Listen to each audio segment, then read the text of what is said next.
নিজের বিবেককে সুস্থ রাখুন। আগে ভিডিওতে লাইক দিন, তারপর কথা শুরু করছি। নিজের বিবেককে সুস্থ রাখুন। 30 ডিগ্রি তাপমাত্রায় ক্রিকেট খেলতে পারি আমরা, কিন্তু এসি ছাড়া নামাজ পড়তে পারি না।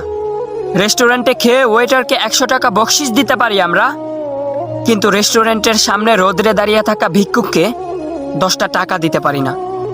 বাড়ির দারোয়ানকে 7,000 টাকা বেতন দিতে পারি আমরা, কিন্তু মসজিদের ইমাম সাহেবের 300 টাকা বেতন দিতে পারি না।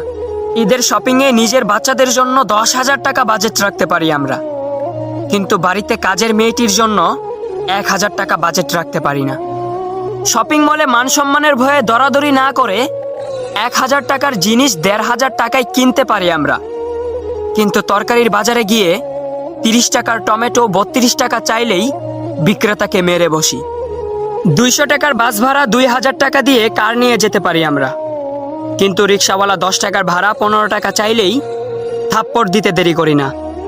শরীর পরিষ্কার রাখার জন্য 1000 টাকার সাবান ফেস ওয়াশ ব্যবহার করতে পারি আমরা, কিন্তু সম্পদ পবিত্র রাখার জন্য দরিদ্রকে জাকাত দিতে পারি না। হ্যাঁ, কোথায় মানবতা, কোথায় মনুষ্যত্ব? নিজের চিন্তাধারাকে পরিবর্তন করেন, দেখবেন সব কিছু পরিবর্তন হয়ে গেছে। আসসালামু আলাইকুম ওয়া রাহমাতুল্লাহি ওয়া বারাকাতুহু।